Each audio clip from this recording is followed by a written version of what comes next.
Mid-morning last Sunday, an 18-year-old told her mother she was going tanning and she would be back very soon. The following week is full of activities to celebrate her graduation from high school. After she was gone for an hour and she hadn't returned, her mother began to get worried.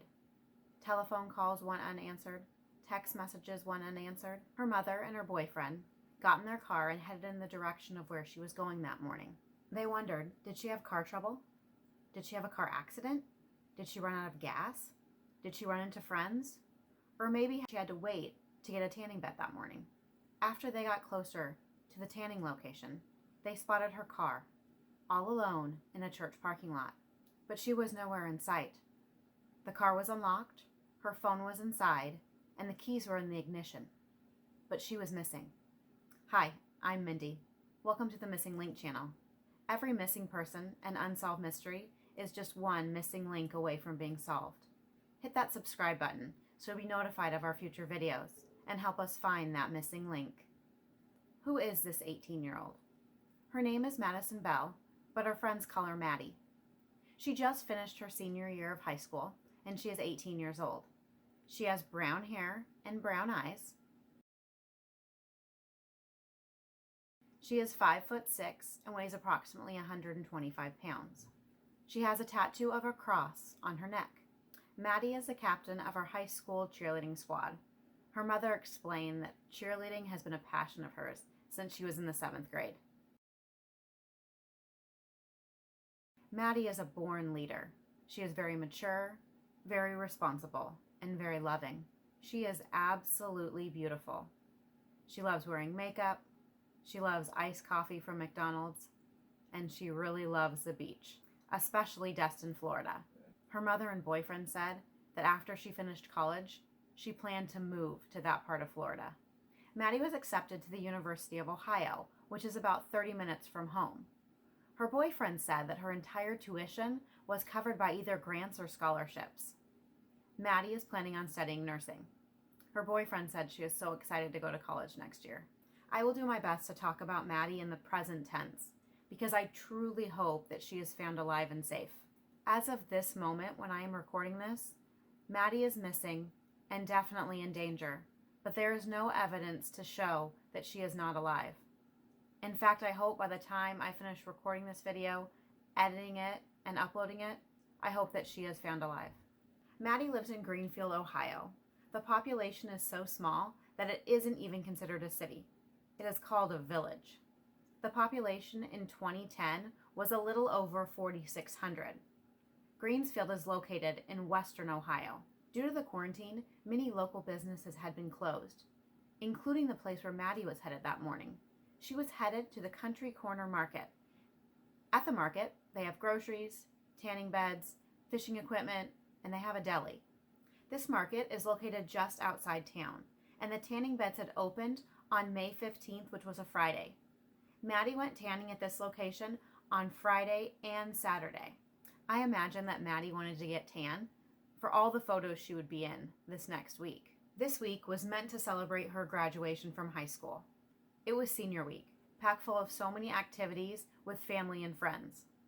So many wonderful memories were supposed to be made.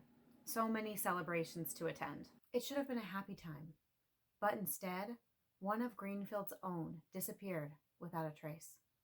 Maddy's mom, Melissa, has done a ton of interviews to try to get Maddy's story out there, to get her photo out there, and to get the events surrounding that Sunday out to the media and out to various YouTube channels. Melissa and Maddy's boyfriend Cody talked to Gray Hughes and discussed the events surrounding that Sunday with him. There are a ton of news stations and newspapers that have looked into Maddy's disappearance as well. Unfortunately, just not a lot is known. Let's focus on Sunday, May 17th, 2020. The day started like any other Sunday. Maddy and her mom sat down at the kitchen table to chat that morning. Maddy was actually still in her pajamas. Maddy had mentioned to her mom that she wanted to go tanning that day as well. She told her mom that when she had tanned that Saturday, the day before, she had actually fallen asleep in the tanning bed and had even burnt a little. After their conversation, Melissa got up and started working on housework throughout the house. Maddy played with her dogs, Bailey and Bentley, and spent some time with her boyfriend, Cody. Cody said that she took a shower and that when she was leaving, she said goodbye. Cody said he was pretty much half asleep when she said goodbye, and he told her that he would see her when she got back. It was about 10 o'clock a.m., and Maddy yelled for her mother to tell her she was leaving to go tanning and that she would be back very soon. And her mother yelled back, "Be careful," and Maddy said okay. Neither Melissa nor Cody know exactly what Maddy was wearing when she left the house that day. Melissa continued cleaning and working around the house after Maddy left. After about 45 minutes had passed, Melissa assumed that Maddy would be walking through the door at any moment. The drive to the country corner market, which is where the tanning beds were about 6 minutes. Melissa figured 6 minutes there, 20 minutes tanning, and 6 minutes back. Now that equals 32 minutes. But of course, that doesn't take into account anything else. Obviously, there would be Maddy getting to her car, Maddy parking, going inside, checking in, getting into the tanning booth. So Melissa figured 45 minutes would probably be fair. The market doesn't take reservations for the tanning booth. You just show up, and if one is available, you get to take your turn. Now, if somebody is in the tanning booth, you just have to wait. So she figured that the reason Maddy hadn't returned home yet is that she was probably waiting for a tanning bed. After Maddy had been gone about an hour, so around 11 o'clock a.m., Melissa kind of started to get concerned. So she went and found her phone, and she texted Maddy. No answer. She waited a couple minutes and she texted her again. No answer. Then she decided to call her, and once again, no answer. This was not like Maddy. Melissa stated that Maddy was always very considerate. She never wanted to worry her mother. So Melissa thought either she was still in the tanning bed or something was probably wrong. So Melissa went and found Cody, Maddy's boyfriend, and she explained the situation. Cody tried as well to text her and to call her, and there was still no answer. While Cody continued trying, Melissa got on the app Find My iPhone, and she could see where Melissa's phone was. It was pinging between two locations and kind of going back and forth. One was the market where she was supposed to be tanning, and the other was a church that was just down the street from the market. Melissa and Cody decided to get in their cars and head that direction to make sure Maddy was okay. They were worried that maybe she was in a car accident. Maybe she wasn't feeling well and couldn't drive home. Or maybe she had fallen asleep in the tanning bed and the people there had completely forgotten about her. Did she fall asleep in the tanning bed like the day before? The phone had showed between the market and the church. They would actually pass the church before they would get to the market. They went up a hill and the church came into view, and they saw Maddy's car parked in the parking lot. At that moment, they had to be relieved. They had found her car, and she would be inside, right?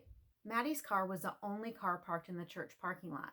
The church was still having online services that Sunday due to the quarantine. When they pulled up to the car, they thought for sure that Maddy would be inside. Maybe she was even laying down. Maybe she wasn't feeling well. Cody parked right next to Maddy's red vehicle, but he didn't see her inside. Melissa tried calling Maddy's phone again, and Cody got out of the vehicle. Maddy's car was parked between two white lines in the parking lot.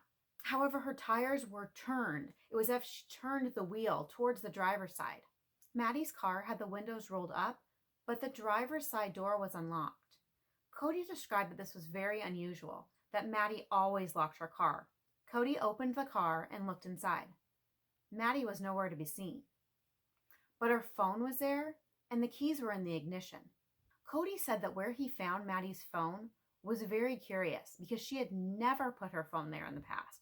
He had driven with her so many times, and he had never seen her place the phone in that location. The phone was also warm to the touch. The weather that day had already started getting warm. In fact, the high that day was 81 degrees. So how long had it been since that car was turned off? How long would it have taken for that phone to start heating up like that? You would think it would have been at least a little while since a car was turned off, since that phone was warm to the touch. Melissa knew that phone could have valuable information, so she went and grabbed it. Maybe they could find out who Maddy talked to last, who she texted last. Maybe she was meeting someone. So she tried various number combinations, and unfortunately they were wrong, and she got locked out of the phone. Melissa knew they needed help, so she called the sheriff's department, and her phone call with the sheriff lasted about 3 minutes. Here is what she said.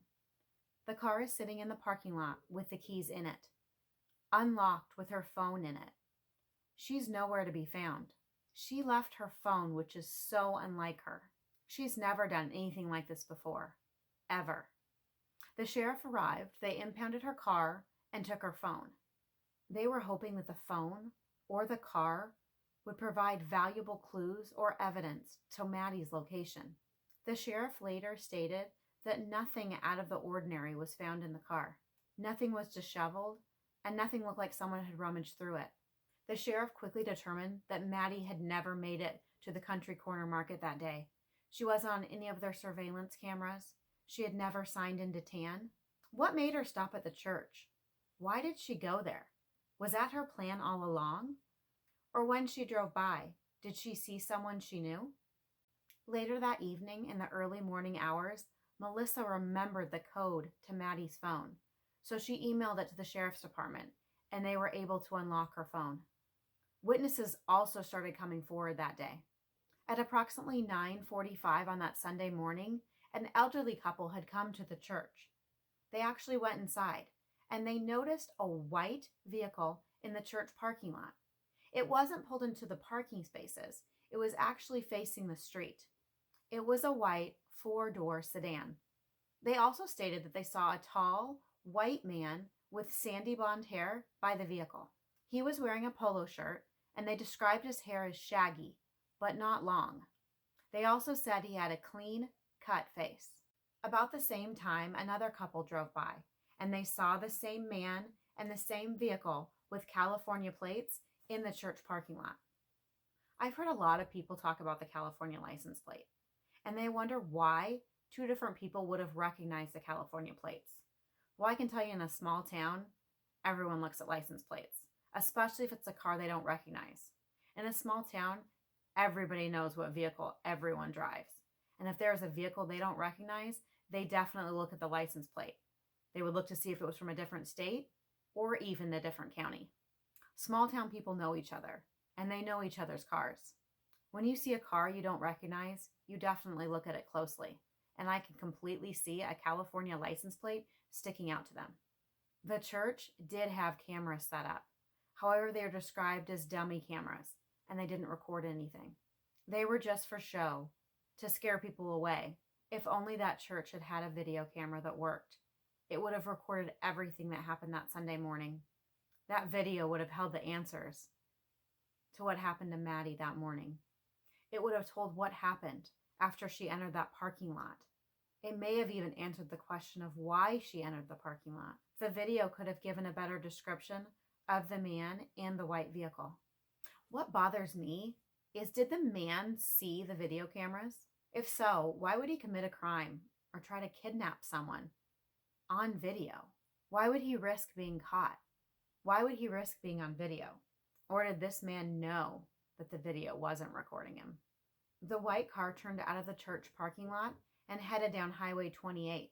It went in front of the market and headed in the opposite direction of Maddy's home. When the white car passed in front of the market, it was spotted on the market's surveillance videos. The police have released a photo of that white sedan from the country corner market surveillance. It shows the driver's side of the vehicle, but unfortunately, due to the quality, you can't see inside the vehicle. You can't see the driver, and you can't see if someone else is in the car. And the license plate was not visible in the photo.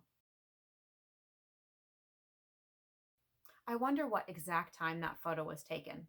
I am sure the police know, or at least I really hope they do. It could definitely help us figure out a timeline. Everyone started looking for Maddy. The police, her family, her boyfriend, her friends, the entire community. They were working long, hard hours to try to locate Maddy, or any evidence. What happened?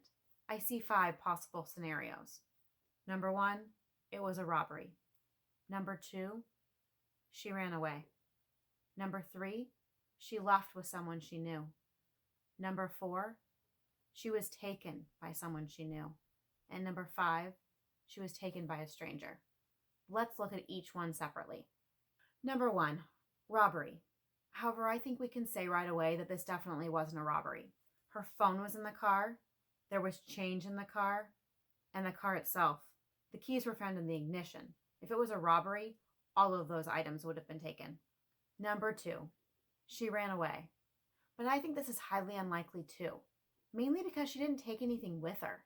She didn't take her phone. She didn't take her car. She left her prescription glasses at home, all of her makeup, which her mom said she hardly went anywhere without any makeup on. This would be a big thing for an 18-year-old. Her family says that she would never have left without her phone. Plus, this would be an odd week to choose to run away. She had just graduated from high school, and there were so many celebrations and fun activities planned for the next week. Her family said she was looking forward to this week so much.